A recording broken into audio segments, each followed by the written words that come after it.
minasyaitonirrajim. Bismillahirrahmanirrahim. Afala yanzuruna ilal ibili kaifa khuliqat. Maka tidaklah mereka memperhatikan bagaimana unta diciptakan. Malam ini satu ayat saja ya, karena pembahasannya panjang seputar unta ini. Kita tahu bahwa surah Al-Ghasyiyah ini ketika sampai ke telinga orang-orang kafir Quraisy, mereka memperolok-olok tentang ayat ini, khususnya ketika Allah Subhanahu wa taala berfirman, sururun marfu'ah, dipan-dipan yang ditinggikan. Sebagian ahli tafsir mengatakan bahwa dipan ahli sorga itu sangat tinggi, sehingga orang-orang musyrik Arab mereka mengolok-olok tentang dipan sorga. Kalau dipan-dipan sorga itu tinggi, macam mana kita bisa naik ke atas dipan itu? Maka Allah Subhanahu wa taala kemudian memberikan contoh bahwa tidak ada yang mustahil bagi Allah dengan mencontohkan unta. Afala yanzuruna ilal ibili kaifa khuliqat. Tidakkah mereka memperhatikan bagaimana unta diciptakan? Unta ini kalau mau ditunggangi maka pasti dia yabur, pasti dia duduk. Karena enggak mungkin orang naik ke atas unta kecuali unta duduk, baru naik, baru dia berdiri. Artinya kalau unta saja yang jelas-jelas makhluk yang ada di bumi dan kita bisa melihatnya, dia saja bisa duduk supaya kita bisa menungganginya, apalagi dipan-dipan sorga. Tentu bukan kita naik ke dipan itu, tapi dipannya yang kemudian merendah baru kita naik, gitu maksudnya. Jadi Allah Subhanahu wa taala ingin membantah logika orang-orang Quraisy dengan permisalan unta. Banyak pembahasan yang kita akan bahas seputar unta ini, karena unta ini masuk dalam binatang yang merupakan keajaiban dunia. Dia adalah tanda-tanda kuasa Allah yang tidak ada pada binatang yang lain. Ma'asyiral muslimin yang dimuliakan Allah Subhanahu wa taala, sebelum kita bahas panjang lebar seputar unta ini, kita akan membahas beberapa hikmah dulu kenapa Allah Subhanahu wa taala menciptakan binatang. Kita tahu bahwa penciptaan binatang dibandingkan manusia lebih dulu binatang. Dan itu berdasarkan hadis yang dikeluarkan oleh Imam An-Nasa'i dan juga disahihkan oleh Syekh Nasiruddin Al-Albani rahimahullahu taala dari hadis Abi Hurairah radhiyallahu an, innallaha khalaqas samawati wal ardi wa ma bainahuma fi sittati ayyamin thumma istawa 'alal 'arsy yauma as-sabi wa khalaqat turbah wa khalaqat turbata yaumas sabti wal jibala yaumal ahadi wasyajara yaumal itsnaini wasyarra yaumal tsulatsa wan nura yaumal arbi'ah wad dawab yaumal khamis wa adam yaumal jum'ati fi akhir sa'atin minan nahar ba'dal asri. Khalaqahu min adimil ardi bi ahmariha wa aswadiha wa tayyibiha wa khabithiha. Min ajli dhalik ja'alallahu min Adam at-tayyib wal khabith. Kata Nabi SAW, ketika Allah menciptakan langit dan bumi dan makhluk di antara keduanya, itu dalam tempo 6 hari. Kemudian Allah pun naik ke atas arasy-Nya pada hari ketujuhnya. Allah Subhanahu wa ta'ala menciptakan tanah di hari Sabtu. Kemudian menciptakan gunung di hari Ahad. Kemudian menciptakan segala pepohonan di hari Senin. Kemudian menciptakan keburukan di hari Selasa. Kemudian menciptakan cahaya di hari Rabu. Dan menciptakan binatang di hari Kamis. Dan menciptakan Adam di hari Jumat. Kapan? Setelah asar, antara asar ke malam. Allah menciptakan Adam dari adimil ardi, permukaan bumi, tanah yang ada di permukaan bumi, dengan tanah merahnya, tanah hitamnya, tanah baiknya, tanah tidak baiknya. Sebab itulah keturunannya mengikuti sifat-sifat tanah. Di sini Rasul sallallahu alaihi wasallam mengatakan Allah menciptakan binatang di hari Kamis dan menciptakan Adam di hari Jumat, menunjukkan bahwa binatang lebih dulu diciptakan dibandingkan manusia. Ma'asyiral muslimin yang dimuliakan Allah Subhanahu wa taala. Adapun hikmahnya kenapa Allah menciptakan binatang? Saya sebutkan beberapa ayat dalam Al-Qur'an. Pertama, surah An-Nahl. Allah Subhanahu wa taala berfirman dalam surah An-Nahl ayat 6 sampai 8. Allah mengatakan wal an'am khalaqaha lakum fiha dif'un wa manafi'un wa minha ta'kulun. Dia telah menciptakan hewan ternak untuk kalian. Pada hewan ternak itu ada bulu yang akan menghangatkan dan berbagai manfaat, serta sebagian dagingnya kamu makan. Artinya bulu-bulu binatang kalau zaman dulu, bahkan sampai hari ini pun masih dibuat baju, jaket gitu ya, untuk menghangatkan. Dan dagingnya juga bisa dimakan. Walakum fiha jamalun hina turihuna wa hina tasrahun. Kamu memperoleh keindahan padanya ketika kamu membawanya ke tempat istirahatnya dan ketika melepaskannya. Artinya ada sebagian binatang itu yang dinikmati keindahannya. Seperti orang kenapa memelihara burung kan? Kadang-kadang dinikmati keindahannya saja, entah warnanya, entah suaranya, dan begitu seterusnya. Walakum fiha jamalun wa tahmilu athqalakum ila baladin lam takunu balighin illa bisyikil anfus inna rabbakum laraufur rahim. Ia mengangkut beban-bebanmu ke sebuah negeri yang kamu tidak sanggup mencapainya kecuali dengan susah payah. Sesungguhnya Tuhanmu Maha Pengasih lagi Maha Penyayang. Karena di zaman dulu kan belum ada mobil, belum ada kereta, belum ada kargo. Ya, mereka mengangkut barang di atas binatang, di atas unta, di atas bigol, di atas keledai, dan begitu seterusnya gitu. Wal khayla wal bighala wal hamira litarkabuha wa zina wa yakhluqu ma la ta'lamun. Dan dia telah menciptakan kuda, bagal ataupun keledai untuk kalian tunggangi. Jadi hikmahnya adalah bisa kita tunggangi gitu ya. Karena zaman itu kendaraannya pakai binatang. Yang kamu tidak sanggup mencapai dan menjadi perhiasan. Dan Allah menciptakan apa yang kamu ketahui. Artinya boleh jadi mungkin di bawah bumi ini, di setiap lapisan ada makhluk yang kita tidak tahu Allah ciptakan. Karena Allah mengatakan wa yakhluqu ma la ta'lamun, dan Allah menciptakan hal-hal yang kalian tidak tahu. Boleh jadi di lapisan bumi gitu ya, ada hewan-hewan yang kita tidak tahu, yang Allah Subhanahu wa taala ciptakan.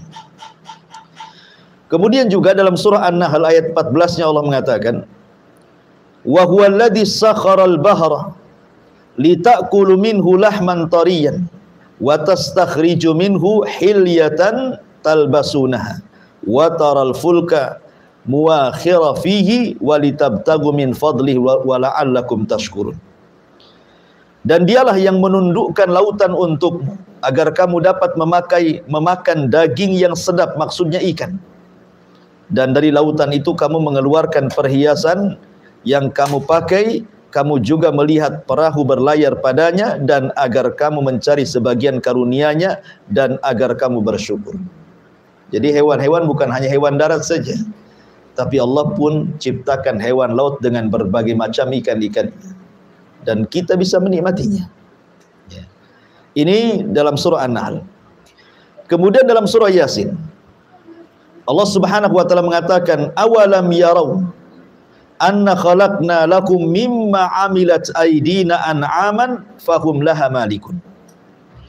Dan tidaklah mereka melihat bahwa kami telah menciptakan hewan ternak untuk mereka, yaitu sebagian dari apa yang telah kami ciptakan dengan kekuasaan kami, lalu mereka menguasainya. Artinya Allah Subhanahu wa taala tundukkan sebagian binatang kepada kita gitu. Kalau seandainya kita tidak bisa menundukkan binatang, nggak ada orang pelihara ayam, nggak ada orang pelihara kambing, apalagi yang lebih besar lagi sapi gitu ya. Satu sapi ngamuk saja satu desa ada pusing gitu ya.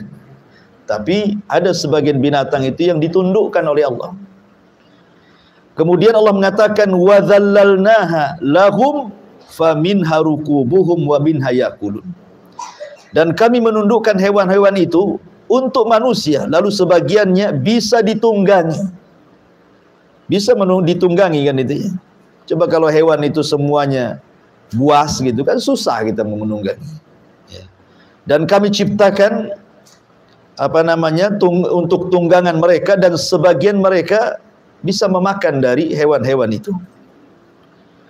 Kalimat wadzallalnahum, dan kami tundukkan. Ya. Tidak ada hewan seperti tunduknya unta kepada pemiliknya, ikhwan. Walaupun pemiliknya anak kecil. Padahal unta itu kan besar tuh. Ya. Walaupun masih anak-anak, anggaplah 5 tahun, 6 tahun. Kalau unta itu tahu dia pemiliknya, maka dia akan tunduk. Duduk, berdiri, jalan-jalan. Ya. Luar biasa. Bagaimana Allah tundukkan unta kepada pemiliknya. Walahum fiha manafi'u wa masyaribu afala yashkurun. Dan mereka memperoleh bagian manfaat dan minuman dari binatang tersebut, maka mengapa kalian tidak bersyukur? Dan banyak lagi ayat-ayat yang bicara tentang hikmah diciptakan binatang. Kita masuk pada pembahasan soal unta. Al-Imam Al-Qurtubi rahimahullahu ta'ala, Al-Imam Al-Qurtubi rahimahullahu ta'ala, beliau mengatakan, al-ibilu ajma' lil manafi min sairil hayawan. Beliau mengatakan bahwa unta itu terkumpul banyak manfaat dibandingkan hewan-hewan yang ada. Kemudian beliau mencontohkan 4 perkara. Hulubatun, wa rukubatun, wa ukulatun, wa hamulatun. Dia mengatakan pertama hulubah, bisa diminum air susunya. Kemudian rukubah, unta itu bisa ditunggangi. Bahkan unta itu bisa diletakkan rumah-rumahan di atasnya. Ya. Dan tidak bisa diletakkan di kuda ataupun sapi, apalagi kambing kan itu ya. Unta bisa. Sehingga karena diletakkan rumah-rumahan di atas unta itu, mau perjalanan dekat mau jauh pun tidak terasa lelah, ya kan? Kalau naik kuda kan lelah itu ya. Kalau ada rumah-rumahannya bisa nyandar, bisa tidur, bisa apa kan gitu ya. Jadi itulah nikmatnya unta. Kemudian juga ukulah bisa dimakan. Ya. Kemudian hamulah bisa digunakan untuk barang-barang angkutan, karena unta ini satu-satunya binatang, ikhwan, yang kalau diletakkan barang maka dia akan duduk. Ya bro. Kemudian antum bisa letakkan banyak barang di atasnya. Ya. Kalau unta memang terlampau berat, artinya over kapasitas, maka dia tahu dia tidak bisa bangun. Ya, dia tidak akan bangun tuh. Kalau over kapasitas tuh dia nggak bisa bangun. Ya. Berarti kalau gitu terlalu berat, bisa dikurangi. Ya kan? Lah unta ini tuh kan punya kaki dan tangan kuat sekali dia. Walaupun barang-barang numpuk di punggung unta itu, tapi dia bisa bangun. Tidak ada binatang yang bisa diletakkan barang seperti unta duduk dulu baru bangun. Nggak ada ceritanya. Sebutkan binatang apa? Nggak ada. Ya. Gajah. Oke lah gajah, duduk dulu dikasih barang berat, nggak bisa bangun. Kecuali unta. Ya kan? Makanya kenapa di sini Allah mengatakan afala yanzuruna ilal ibili kaifa khuliqat. Bagaimana Allah bisa menciptakan binatang sehebat itu? Ya. Ini kata Imam Al-Qurtubi rahimahullahu taala. Ma'asyiral muslimin yang dimuliakan Allah Subhanahu wa taala. Sebelum saya lebih lanjut cerita unta, ada pembahasan yang menarik soal unta ini. Di mana unta ini disebutkan dalam beberapa riwayat, seperti riwayat Bara bin Azib radhiyallahu anhu. Nabi SAW pernah ditanya mengenai solat di tempat istirahatnya unta. Apa kata Nabi SAW? La tusallu fi mabarikil ibil fa innaha minasyayatin. Janganlah kalian solat di tempat menderumnya unta, di tempat istirahatnya unta, karena unta itu tercipta dari setan. Dalam riwayat yang lain dari hadis Hamzah bin Amr al-Aslami radhiyallahu an, beliau berkata bahwa Nabi SAW bersabda, ala dhahri kulli ba'irin syaitan, fa idza rakibtumuha fasummullaha azza wa jalla. Di setiap punggung unta itu ada setan.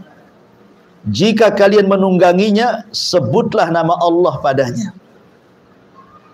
Kemudian riwayat yang lain, Nabi SAW mengatakan dalam hadis Ibnu Majah, fa innaha khuliqat minasyayatin, karena unta itu diciptakan dari setan.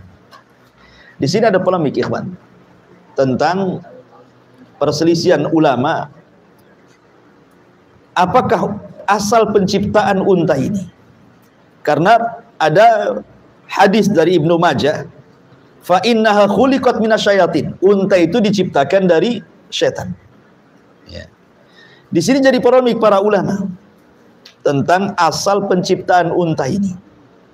Kalau malaikat asal penciptaannya dari cahaya, kan itu ya. Kalau jin syaitan jelas dari api.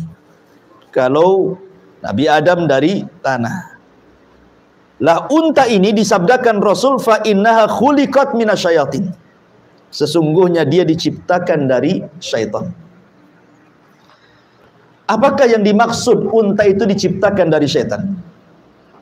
Menurut jumhurul ulama, menurut mayoritas para ulama, diantaranya pendapat Imam Syafi'i dalam kitab Al-Um, ya, mengatakan bahwa asal penciptaan unta itu dari api.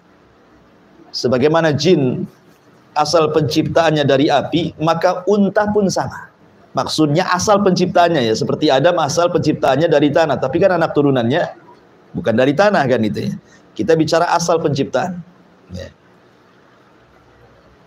Lah di sini Imam Syafi'i rahimahullahu taala mengatakan dalam kitab Al-Um, berdalil dengan hadis dari Abdullah ibn Mughaffal dari Nabi SAW, idza adraktumus salata wa antum fi murahil ghanami fasallu fiha.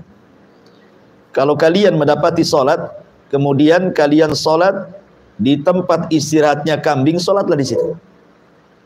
Fa innaha sakinah wa barakah, karena tempat kambing itu tenang dan ada berkahnya. Wa idza adraktumus salata wa antum fi a'tanil ibili fakhruju minha fasallu fa innaha jinnun min jinnin khuliqat. Kalau kalian datang waktu sholat dan kalian sedang di tempat istirahatnya unta, maka keluar dari situ, jangan sholat di situ. Fa innaha jinnun, karena sesungguhnya unta itu adalah jin dari jin yang diciptakan. Ala tarawnaha idza nafarat, karena kalau seandainya engkau melihat, dikhawatirkan dia akan menyerang kamu. Ya. Dari hadis ini Imam Syafi'i rahimahullahu taala berpendapat, dan ini pendapat mayoritas ulama, mengatakan bahwa asal penciptaan unta itu dari syaitan. Asal penciptaan unta itu dari syaitan. Terjadi silang pendapat. Maksudnya dari syaitan itu apa?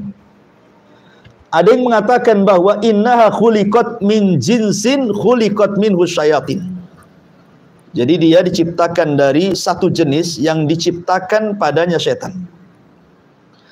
Ada juga yang mengatakan bahwa tidak, dia adalah perkawinan dari binatang jenis binatang yang ada di tengah-tengah manusia dan binatang dari kalangan jin, kawin. Ya. Jadi binatang yang ada pada manusia kawin dengan binatang yang ada dari kalangan jin, lahirlah unta. Gitu maksudnya. Jadi apa perpaduannya? Ya. Ini juga satu pendapat. Ya. Ada juga yang mengatakan bahwa anna khuliqat min asliha min narin. Memang dia diciptakan asalnya dari api. Asalnya dari api. Ini perselisihan ulama soal pendapat yang pertama, ini masih khilaf juga di situ. Tetapi pendapat yang lain bahwa unta itu, nanti saya akan sebutkan perkataan para ulama setelahnya. Pendapat yang kedua, bahwa yang dimaksud itu bukan unta itu diciptakan dari setan, dari api, bukan. Tapi maksudnya Rasul melarang tidak boleh sholat di kandang unta itu karena unta itu punya tabiat setan, bukan diciptakan dari setan. Dan saya cenderung kepada pendapat kedua ini. Ya. Apa alasannya? Kenapa maksudnya ketika Rasul mengatakan khuliqat min syaitan, bahwa unta itu diciptakan dari setan, maksudnya tabiatnya, bukan asal penciptaannya dari setan. Ya. Kenapa? Pertama, kita bisa lihat surah An-Nur ayat 45. Allah mengatakan wallahu khalaqa kulla dabatin min ma'in. Faminhum man yamshi ala batni, wa minhum man yamshi ala rijlaini, wa minhum man yamshi ala arba'. Yakhluqullahu ma yasha, innallaha ala kulli syai'in qadir. Dan Allah menciptakan segala sesuatu jenis binatang itu dari air. Maksudnya air di sini menurut ahli tafsir maksudnya air sperma, sama dengan manusia. Ya kan? Dari sperma kan itu. Maka di antara binatang itu ada yang berjalan dengan perutnya, seperti cacing, ular gitu kan, itu kan berjalan dengan perutnya. Ada binatang itu yang berjalan dengan kedua kakinya, seperti ayam, entok, soang gitu ya. Dan ada juga berjalan dengan 4 kaki, kambing, sapi, unta, dan begitu seterusnya. Allah menciptakan sesuai kehendaknya dan Allah atas segala sesuatu maha mampu. Artinya bahwa keumuman surah An-Nur 45 menunjukkan bahwa semua binatang termasuk unta, karena unta masuk dalam kalimat dabah, berarti dia diciptakan dari air, bukan dari api. Ini keumuman firman Allah surah Nur ayat 45. Kemudian juga surah Al-Anbiya 30 secara umum Allah mengatakan wa ja'alna minal ma' kulla syai'in hayyin, dan kami jadikan dari air segala sesuatu hidup, termasuk juga unta. Ini alasan yang pertama. Alasan yang kedua, tidak ada ceritanya unta melahirkan setan atau setan melahirkan unta. Kan itu ya. Ada mana ada setan melahirkan unta atau unta melahirkan setan. Ya. Kemudian yang ketiga, Nabi SAW pernah sholat di atas unta. Kalau unta tercipta dari setan, masa Nabi sholat di atas setan? Kan itu ya. Ya. Bahkan menjadikan unta sebagai sutroh dia. Masa kemudian setan jadi sutroh, penghalang ketika dia sholat? Dan itu disebutkan dalam beberapa riwayat. Contohnya adalah riwayat dari Abdullah ibn Umar radhiyallahu anhuma. Apa kata Abdullah ibn Umar radhiyallahu anhuma? Dia mengatakan bahwa dia pernah sholat di atas unta. Kemudian ditanya, maka kata Abdullah ibn Umar radhiyallahu anhuma, ra'aitun nabiyya sallallahu alaihi wasallam yaf'alu, karena aku pernah melihat Rasul pun melakukan hal yang sama. Maksudnya sholat di atas unta. Kalau unta dari setan ya tidak mungkin lah. Masa Rasul sholat di atas setan kan itu ya. Kemudian juga hadis Nabi menjadikan dia sutra. Dalam hadis Abdullah ibn Umar juga, anna Nabiya SAW shalla ila ba'irihi. Nabi SAW salat menghadap untanya. Jadi untanya dijadikan sutrah bagi dia. Ya. Ikhwan, kan ada hadis yang mengatakan apabila salah seorang lewat di depan orang salat, apa kata Rasulullah? Faliyadfa'hu, kan itu ya. Suruh untuk dihindar, ditahan. Ya kan? Kalau dia maksa, falyuqatilhu, perangi dia. Kenapa? Fa innahu syaitan. Karena dia adalah setan, kan itu ya. Kalau memang unta itu tercipta dari setan, tentu Rasul akan mengusirnya. Orang yang lewat saja oleh Nabi ditolak, kan? Jangan sampai lewat. Karena dianggap setan loh. Kalau unta itu tercipta dari setan, kenapa oleh Rasul jadikan sutra? Kan itu ya. Nah, ini juga bantahan bahwa maksudnya di sini bukan tercipta dari setan, tetapi maksudnya tabiatnya tabiat syaitan. Nanti saya akan ceritakan seperti apa tabiat syaitan itu. Kemudian juga Nabi SAW pernah khutbah di atas unta. Khutbah di atas unta dia. Ketika Nabi SAW hajjatul wada, haji wada. Ketika itu Nabi SAW duduk di atas untanya, kemudian sahabat memegang tali kekangnya unta. Kemudian Nabi SAW bersabda tentang, tahukah kamu apa hari ini, apa bulan ini, apa negeri ini? Sahabat mengatakan jangan-jangan Rasul mau mengganti hari, tempat, dan bulan. Kemudian Rasul mengatakan, bukankah ini hari Jumat? Bukankah ini hari Arafah? Bukankah ini bulan Dzulhijjah? Bukankah ini negeri haram? Kemudian Nabi SAW mengatakan, ingatlah sesungguhnya harta kalian, darah kalian, kehormatan kalian haram, tidak boleh ditumpahkan. Seperti haramnya hari ini, bulan ini, negeri ini, kata Rasul. Artinya Rasul khutbah di atas unta. Kalau memang unta tercipta dari syaitan, ngapain Rasul menunggangi syaitan, kan itu ya? Kemudian yang nomor 5 alasannya, unta bisa dimakan. Bahkan faedahnya nanti saya akan sebutkan macam-macam unta itu faedahnya. Artinya unta bisa dimakan. Kita mengambil perkataan beberapa para ulama. Pertama, perkataan Abu Ubaid Al-Harawi dalam kitabnya Gharibul Hadis. Beliau mengatakan bahwa yang dimaksud unta itu tercipta dari syaitan, maksudnya adalah beliau mengatakan annaha ala akhlaqiha wa tabaiha. Maksudnya akhlaknya seperti akhlak syaitan dan tabiatnya seperti tabiat syaitan. Ini perkataan Abu Ubaid Al-Harawi. Kemudian senada juga disebutkan oleh Al-Imam Al-Khattabi dalam kitabnya Ma'alimus Sunan. Dalam kitabnya Ma'alimus Sunan, maksudnya di sini beliau mengatakan fa innaha minasyayatin, unta itu dari setan. Maksudnya adalah lima fiha minan nufur wasyurud rubbama afsadat alal musalli. Karena unta itu mudah marah. Terkadang dia menyerang orang sholat. Ya. Makanya kemudian tabiatnya disebut tabiat syaitan. Kemudian hal yang sama juga dikemukakan oleh Al-Imam Ibnu Hibban dalam kitabnya Sahih Ar-Risalah. Ya, beliau juga mengatakan bahwa yang dimaksud diciptakan dari setan itu maksudnya tabiatnya. Tabiatnya dari setan, bukan unta tercipta dari syaitan. Maka dari sini kita tahu lemahnya pendapat Imam Syafi'i yang disebutkan oleh beliau dalam kitabnya Al-Um. Karena begini ikhwan, di masyarakat saja umumlah kita katakan kalau ada anak nakal kurang ajar, ada sebagian orang tua mengatakan udah dasar anak setan. Apa anak itu disebut setan kan? Tercipta dari setan kan? Tidak. Tabiatnya saking nakalnya, ada orang yang kemudian mengatakan udah dasar anak setan. Dan itu ya kan ada di masyarakat. Bukan anak itu setan, bukan, tapi tabiatnya tabiat setan. Sama dengan ketika Nabi SAW menceritakan tentang kalbul aswad mina syaitan, anjing hitam itu dari setan. Bukan berarti anjing yang berwarna hitam itu kita katakan setan, tidak. Ya. Maksudnya adalah kebanyakan setan itu menjelma, binatang itu salah satunya adalah menjelma anjing yang berwarna hitam.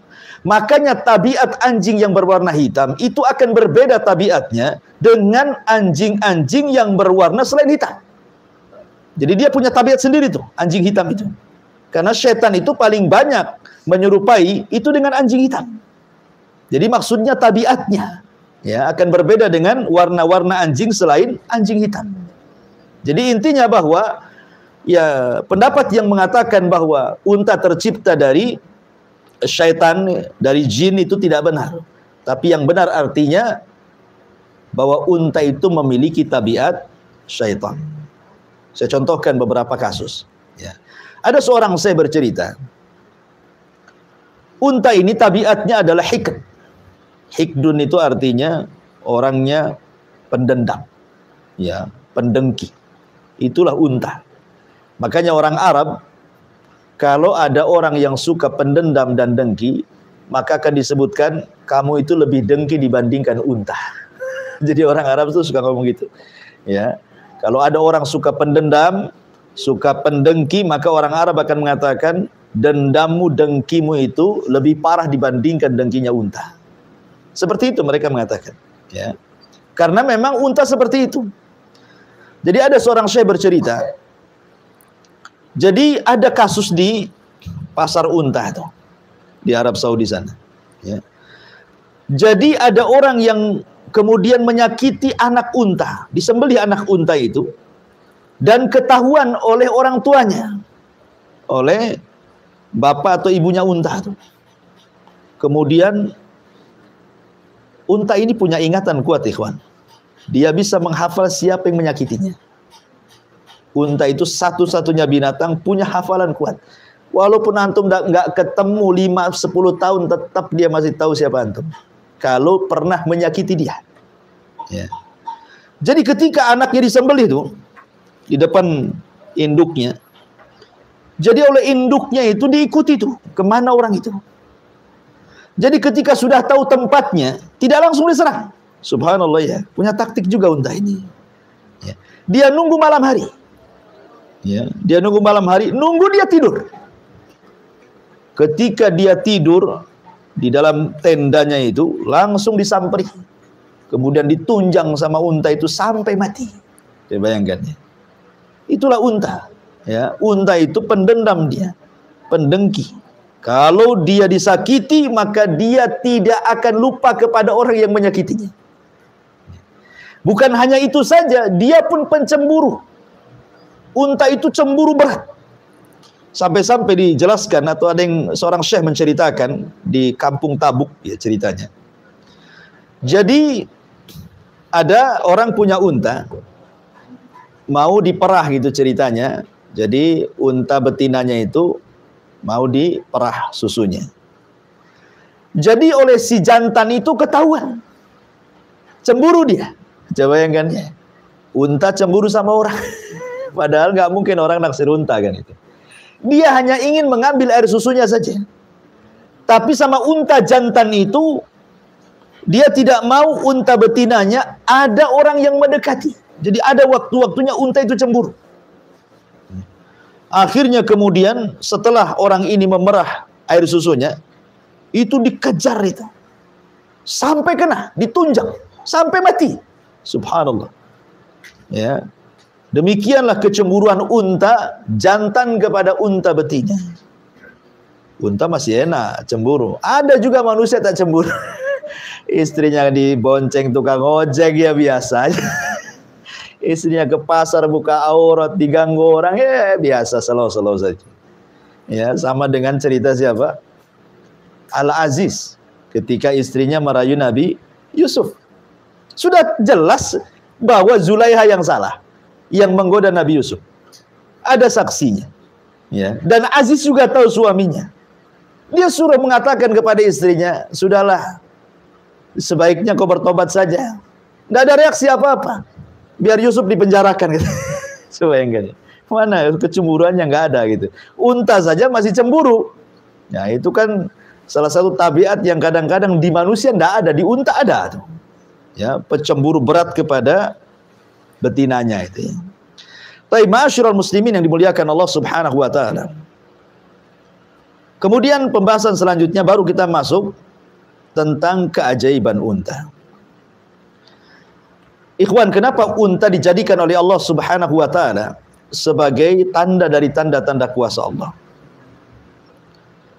Di dalam Al-Qur'an nama unta itu disebutkan banyak. Dan ingat dalam kaidah tafsir bahwa seperti umpamanya surat Al-Fatihah. Surat Al-Fatihah itu kan banyak namanya. Ya, disebut Asy-Syifa, disebut Ummul Kitab, ya kan? Disebut Ummul Quran, macam-macam lah. Al-Fatihah itu namanya banyak. Kenapa banyak nama? Ketika satu surat banyak nama, berarti surat itu sangat agung. Lah unta juga sama. Al-Quran menyebutkan sampai 12 istilah unta dalam Al-Quran itu. Terkadang Allah menyebut dengan kalimat al-ibil.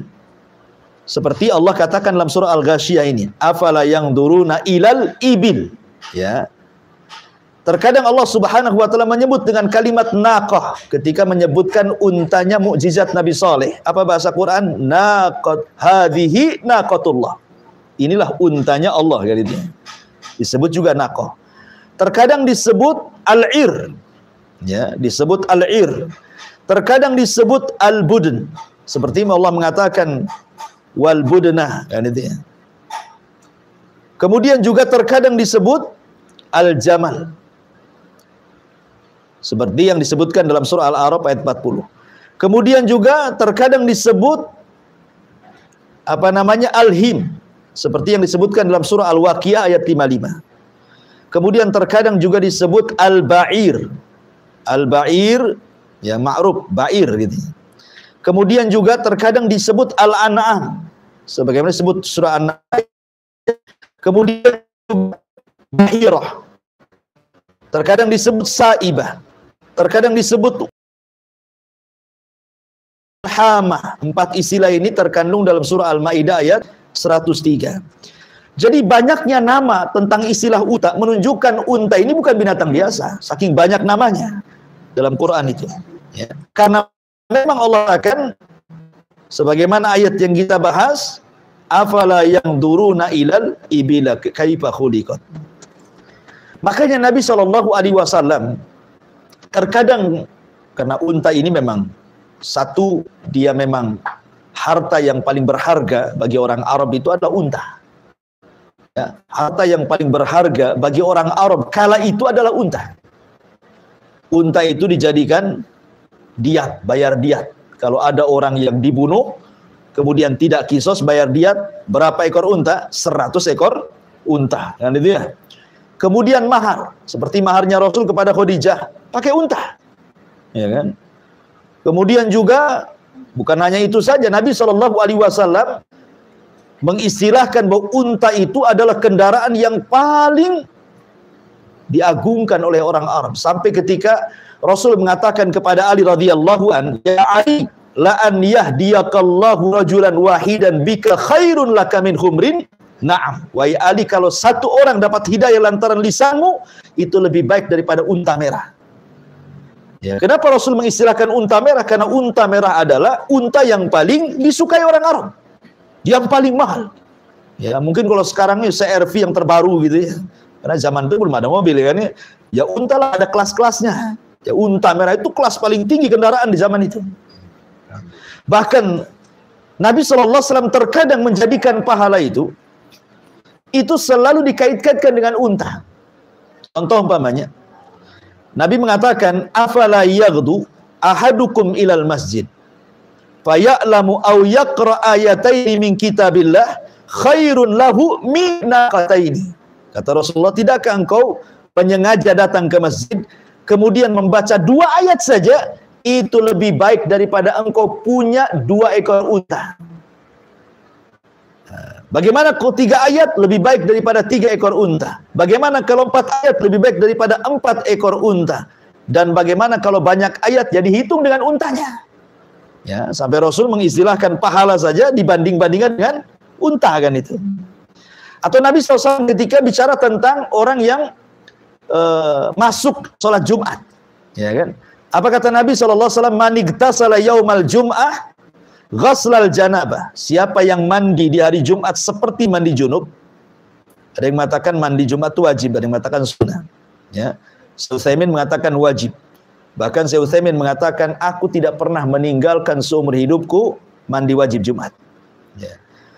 Kemudian Rasul mengatakan summa raha, kemudian dia ke masjid dan dia dapat sop pertama, apa kata Rasulullah? Faka'annama qarraba badanatan, seolah-olah dia berkorban dengan unta. Sop pertama ketika sholat Jumat, seolah-olah Anda berkurban dengan seekor unta.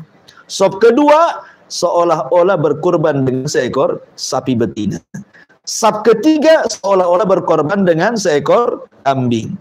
Kemudian sop keempat, seolah-olah berkorban dengan ayam. Sop kelima, seolah-olah berkorban dengan telur ayam. Sop keenam, ketujuh, tai ayam semuanya. Sudah nggak ada lagi kan? Ya, sampai 5 saja, sampai ke telur ayam saja. Ya, artinya sudah dapat tainya sampai ke belakang kan. Nah, jadi lihat bagaimana Rasul mengurut tingkatan pertama korban unta. Jadi dikait-kaitkan dengan pahala tuh.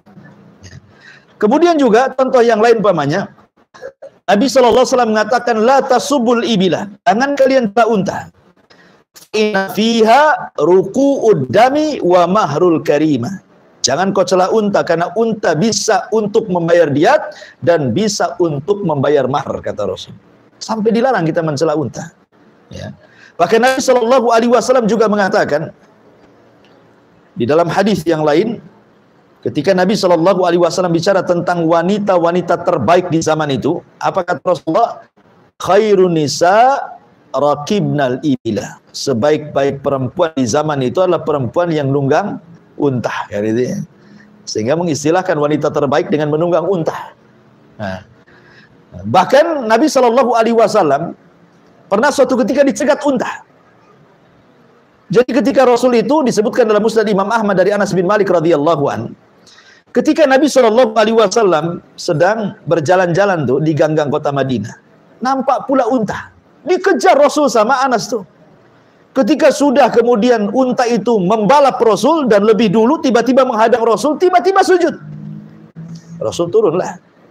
Rupanya unta itu sedang menangis. Diusaplah tangisan unta itu. Entah ngomong apa Rasul dengan unta itu.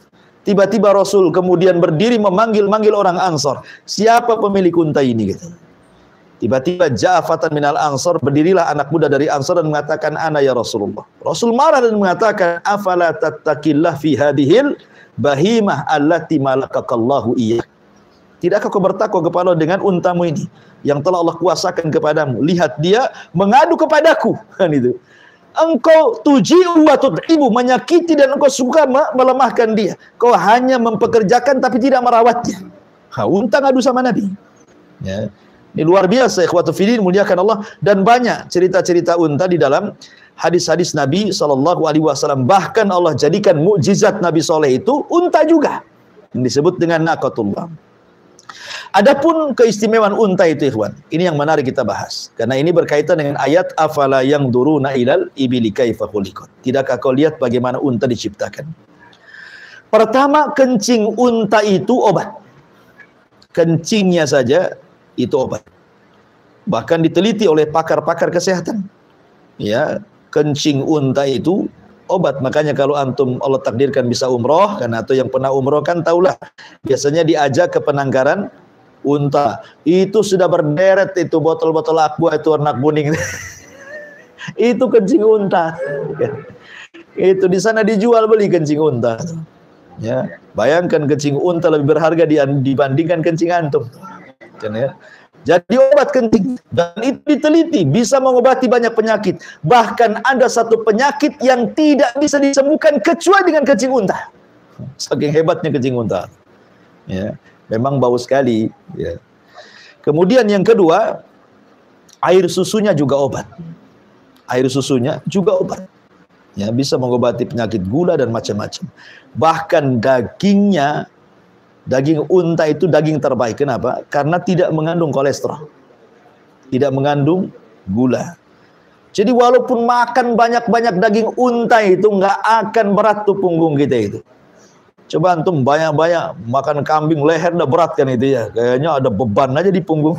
Lagi bawa apa gitu ya kan. Orang kolesterol kan di sini rasanya pegal gitu ya.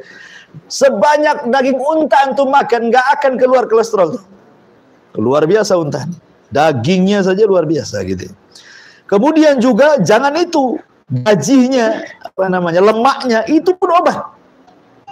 Sampai lemak-lemaknya unta itu jadi obat. Kemudian subhanallah, satu-satunya binatang saya katakan tadi bisa duduk mengangkut tunggangannya dan tidak ada pada hewan lain. Dia duduk, baru kita naik atau barang-barang kita naikkan, baru dia berdiri. Unta itu. Ya. Kemudian juga unta itu kalau dia tahu tuannya, maka dia bisa mencium berkilo-kilo tuh. Jadi penciumannya luar biasa. Tahu dia ada tuannya berapa kilo itu tahu dia. Atau makanannya tahu tuh. Ya. Dan unta itu, kata seorang syekh mengatakan, dia adalah binatang yang paling sabar. Unta itu binatang yang paling sabar. Kalau di musim dingin, dia bisa bertahan 6 bulan tanpa makan dan minum. Gak akan mati. 6 bulan kalau di musim dingin. Kalau di musim panas 3 bulan.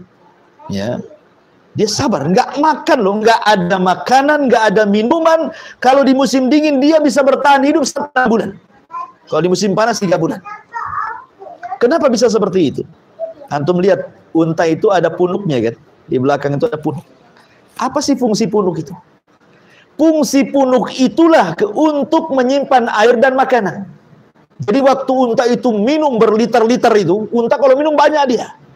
Lah, punuknya itulah tempat penyimpanan air dia.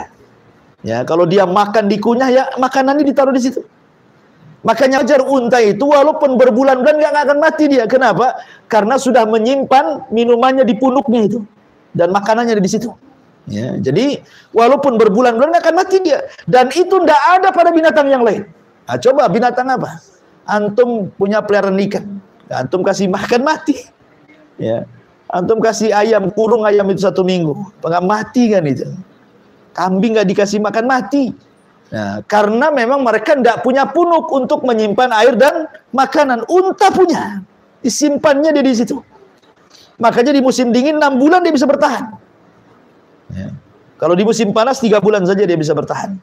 Itu kan luar biasa tuh. Ya, ini siapa yang menciptakan kalau bukan Allah Subhanahu wa Ta'ala?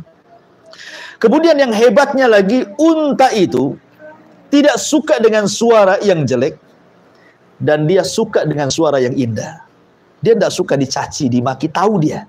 Kalau antum maki-maki unta tuh, dia tahu. Dia tidak suka dengan ucapan-ucapan kotor. Karena unta itu maunya dilembuti. Makanya ada sebagian unta itu kalau dibacakan Quran bisa nangis dia. Kita loh dibacakan Quran berhari-hari tak nangis-nangis. Unta dibacakan Quran bisa nangis tuh, bayangkan. Luar biasa. Sampai-sampai di zaman Rasul itu punya budak hitam namanya Anjasah. Anjasah itu penyair walaupun dia budak hitamnya Rasul, tapi dia ahli syair. Ya. Jadi kalau dia sedang bersyair ini, melantunkan kalimat-kalimat yang indah dalam syairnya, itu unta datang dari mana-mana dengerin syairnya itu. Bayang bisa mengundang unta loh, bayangkan. Dari mana-mana datang ingin dengar syairnya, padahal dia nggak paham isinya kan itu. Tapi unta tahu itu kalimat yang baik. Sampai ada kasus ketika Nabi SAW sedang safar. Jadi para wanita itu naik ke rumah-rumahan unta, gitu ya. Lah, Anjasah ini, budaknya Rasul ini, dia ingin menyemangati unta dengan cara apa? Dengan cara bersyair. Ya. Jadi kalau Anjasah bersyair, unta itu makin semangat jalannya, jadi makin cepat, gitu ya. Makanya Nabi SAW disebutkan dalam Bukhari dari Anas bin Malik radhiyallahu an, apa kata Nabi SAW kepada Anjasah itu? Ruwaidaka ya Anjasah, ya saukaka bil qawarir, katanya. Wahai Anjasah, katanya Nabi SAW pelan-pelan karena kamu sedang membawa para wanita. Takut jatuh kan gitu ya. Maksudnya jangan terlampau semangat bersyair. Jadi untanya pun ikut semangat gitu maksudnya ya. Jadi dia terburu-buru jalannya. Ya, kata Rasulullah pelan. Ya. Yang nunggang itu perempuan katanya. Ya, bagaimana unta itu dia suka dengan kalimat-kalimat yang baik. Kemudian juga unta ini ikhwatu fillah muliakan Allah Subhanahu wa taala. Dia bisa bertahan hidup di cuaca yang sangat dingin, bahkan di cuaca yang sangat panas sekalipun. Kita tahu di Arab itu, Kalau datang cuaca panas itu ekstrim panasnya. Kalau cuaca dingin ekstrim juga dingin. Sampai pecah-pecah di sana itu. Ya. Unta bisa bertahan loh di dua cuaca. Baik cuaca panas ataupun cuaca dingin. Kenapa? Karena kulit unta itu tebal dan dia berbulu. Ya. Subhanallah. Bahkan mulutnya unta itu ada penyaring. Jadi kalau datang musim dingin, dia akan menyaring hawa menjadi panas untuk disalurkan ke otaknya. Kalau cuaca panas, disaring oleh mulutnya jadi dingin ke otaknya. Itu unta juga kan. Luar biasa. Kalau kita kan otak panas dingin tergantung dompet ya. Penuh dompetnya dingin, hilang dompetnya panas. Kan itu ya. Kalau udah tanggal tuh panas. Intinya bahwa unta ini ikhwatufidin dia bisa bertahan seperti itu karena memang kulitnya tebal sehingga itu bisa untuk melindungi dari binatang, entah dari semut yang gigit gitu ya, entah dari binatang-binatang yang gigit, dia nggak akan terasa ya. Kemudian di kaki unta itu dia dari lahir sudah kapalan itu. Jadi lututnya unta itu baik yang depan ataupun belakang itu dan senantiasa basah. Ya, untuk apa? Melindungi kalau unta itu duduk di padang pasir. Jadi dia tidak akan merasakan panas kalau cuaca panas, kalau dia cuaca dingin tidak akan merasakan dingin. Coba bayangkan. Bukan karena banyaknya duduk jadi kapalan, tidak, sejak lahir sudah ada tuh. Sudah Allah sediakan tuh, bayangkan. Sampai seperti itu. Ya, unta itu bahkan telinganya kan kecil unta itu. Dia bisa menutup kalau seandainya datang angin dan berdebu sehingga tidak ada debu masuk telinganya. Bahkan matanya bisa melihat ketika ada debu. Coba bayangkan, kita ada debu aja, langsung kita tutup mata. Tapi unta dia bisa lihat, nggak kelilipan tuh hebatnya unta. Ini namanya padang pasir, ya kan? Terhempas angin di mana-mana ada debunya kan? Tapi dia bisa memandang saat angin debu tuh. Siapa yang menciptakan binatang seperti ini coba? Kalau bukan karena Allah Subhanahu wa Ta'ala. Makanya Allah mengatakan, afala yanzuruna ilal ibli kaifa khuliqat. Ma'asyiral muslimin yang dimuliakan Allah Azza wa Jalla. Kemudian juga saya sudah katakan tadi, unta bisa diletakkan rumah-rumah kecil-kecil satu kamar lah di atas punggungnya. Sehingga kita bisa safar dengan nyaman. Ya kan, bisa dengan duduk, bisa dengan baring gitu. Dan lebih hebatnya, unta itu bisa jadi Google Map. Antum tahu Google Map? Ya. Kalau antum cari alamat sekarang kan pakai Google Map nih. Ya, nanti akan sampai ke tujuan. Unta itu di zaman itu jadi Google Map. Itu disebutkan oleh Imam Ar-Razi dalam tafsirnya. Jadi Imam Ar-Razi menceritakan tentang dirinya. Suatu ketika dia safar bersama jamaahnya. Imam Ar-Razi ini dalam tafsirnya menceritakan dia sedang safar bersama jamaahnya. Akhirnya kesasar di tengah padang pasir. Ikhwan, kesasar di padang pasir beda dengan kesasar di kota. Karena padang pasir ini semua sama. Gundukannya sama, warna pasirnya sama. Jadi kalau kita melihat padang pasir itu seolah-olah tanpa tepi kan gitu. Ini kemana arahnya ini? Barat kah, timur kah? Nggak tahu kalau orang kesat ke padang pasir itu jarang selamat tuh. Jadi kata Imam Razi, dia teringat dengan firman Allah, afala yanzuruna ilal ibili kaifa khuliqat. Tidakkah kau lihat bagaimana unta diciptakan? Akhirnya salah satu untanya kemudian disuruh jalan paling depan. Ya. Kemudian mereka semuanya mengikuti di balik unta itu, di belakang unta. Subhanallah, unta ini tahu jalan pulangnya. Unta ini tahu jalan pulangnya sampai kemudian kata Imam Ar-Razi, kami pun sampai ke kampung kami. Bayangkan coba kan. Unta tahu loh jalan pulangnya. Jadi kalau unta ini, kita naik unta ke padang pasir itu, sejauh kemana gitu, kita mungkin sudah tahu. Lain kalau kita jalan di sini kan bisa kita kasih tanda, oh di sini ada mall di sini. Nanti saya tandai, oh di sini ada rumah sakit, di sini ada sekolah. Lah padang pasir apa antum mau nandai apa? Pohon pun tidak ada. Kalau antum umpamanya tandai pasirnya dengan digores sebentar lagi kena angin hilang lagi kan itu ya. Tapi unta walaupun bekas kakinya sudah terkubur tuh, dia bisa tahu jalan pulangnya. Coba bayangkan, ingatannya kuat. Siapa yang ngasih ilmu Google Map ini kepada unta coba? Dan itu diceritakan oleh ulama Imam Ar-Razi dalam tafsirnya. Nah, ini kan luar biasa. Makanya Allah mengatakan, afala yanzuruna ilal ibili kaifa khuliqat. Asyraful muslimin yang dimuliakan Allah Subhanahu wa taala. Kemudian juga saya sudah katakan tadi, dia mampu bertahan hidup berbulan-bulan. Kuat ingatannya. Ingat, kalau ada yang menyakiti dia, jangan sampai lolos tuh. Gak akan lolos dia. Ya. Dia akan ingat siapapun yang menyakiti dia. Ingatannya luar biasa. Ya. Kemudian juga bukan hanya itu saja, dia tidak akan melupakan orang yang menyakitinya. Dan dia juga pecemburu, saya sudah katakan tadi. Bahkan disebutkan bahwa unta ini qudratul ibil ala tahammulil ju'i wal atshi. Dia bisa bersabar, menahan lapar, menahan dahaga, bahkan yang lebih mengherankan, air apapun bisa diminumnya. Mau air lautan bisa diminumnya. Dan ada penyaringnya di mulutnya. Mau air yang rasanya pahit sekalipun diminum dia. Ya, apalagi air tawar. Tidak semua binatang itu bisa sembarang kasih minum kan itu ya. Coba antum punya peliharaan kucing, kasih jamu, nggak mau dia. Apalagi di situ ada pahit-pahit, dilepehkan sama kucing. Ya. Tapi unta itu mau air asin diminum dia, mau air tawar, mau air pahit diminum dia. Subhanallah. Kenapa bibir unta itu agak ke depan? Gigi unta itu tak banyak di depan itu, tapi bibirnya agak ke depan karena itu unta bisa memakan daun-daunan, bahkan ranting-ranting yang berduri sekalipun dia bisa makan. Hebat coba. Ya. Bayangkan ranting berduri bisa dia makan. Bidara itu penuh duri itu rantingnya. Dimakan dia nyantai aja, nggak ada yang nubles sana nubles sini. Coba bayangkan. Ya, mulutnya itu semana dia bisa loh makan ranting yang banyak durinya itu. Ya nggak tersakiti itu. Luar biasa. Kita aja makan ikan tongkol gitu yang banyak banyak durinya gitu ya.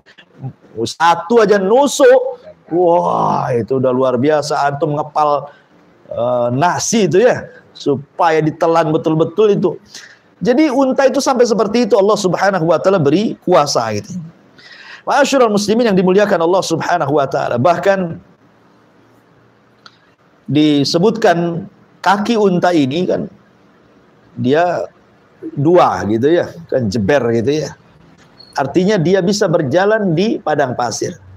Kalau manusia ini kadang-kadang pasir itu nembus dia. Kalau pasirnya agak lembek kan belebes bahasa kitanya ya. Tapi unta tidak. Hebat dia. Ya, bayangkan. Kemudian kalau dia berjalan, tuh perhatikan coba di YouTube tuh. Ya.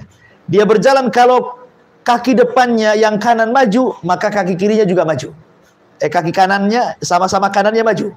Ini juga sama-sama kirinya maju. Nah, gitu dia. Jadi bukan silang-silang, tidak.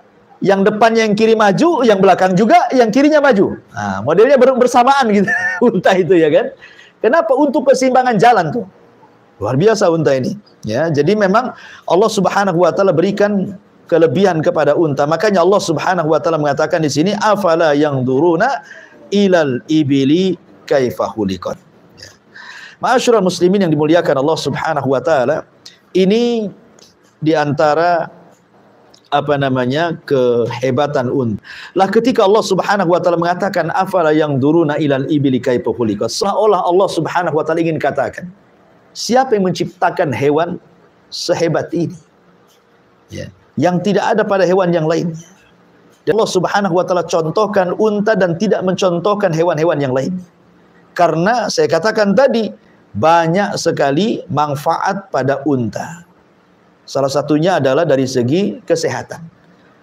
Karena orang-orang Arab itu sampai hari ini, orang-orang kayanya sekalipun orang-orang Arab itu, mereka suka, kalau bahasa kitanya mungkin pelesiran atau mungkin ya rekreasi gitu ya. Ya, wisata. Itu mereka suka di padang pasir. Ya, orang-orang Arab itu mereka datang ke padang pasir, nanti buat-buat tenda, nanti main-main sama unta. Begitu orang Arab tuh. Ya, kalau antum kan enggak, kesenangan keluarga antum paling ke mall. Kalau kita kan ke mall, ya istri antum senang tuh. Ya ke pasar itu senang itu ya. Kalau orang Arab ke padang pasir dia, ya, jadi wisatanya ke padang pasir, main sama unta. Ya, kalau kita kan takut ke padang pasir itu, nyasar nanti di sana. Ya, Kita lebih suka ke mall daripada padang pasir ya. Karena memang orang Arab itu mereka suka. Makanya Quran itu ketika menyebutkan dua perkara kebiasaan orang Arab itu, pertama apa? Bicara tentang nahl. Ya, bicara tentang kurma dan bicara tentang unta. Dua perkara inilah yang selalu disebut dalam Al-Qur'an. Kalau tidak bicara kurma, bicara unta. Ya di Arab kan begitu. Makanya orang-orang umroh itu biasanya mereka harus foto selfie dengan unta dulu untuk menunjukkan berusaha sampai di Arab kan gitu ya. Kalau bisa itu naik unta dulu, selfie dengan unta dulu, keinjak unta dulu, baru kemudian datang fotonya tuh, lihat saya sampai di sini. Kalau nggak gitu nggak sampai di sana. Ya. Intinya bahwa memang kebiasaan orang Arab seperti itu, suka dengan unta karena memang unta ini juga binatang yang saya katakan binatang ajaib yang tidak ada pada binatang-binatang yang lainnya. Makanya Allah mengatakan afala yang duruna ilal ibili kaifa khuliqat. Wallahu a'lam bishawab.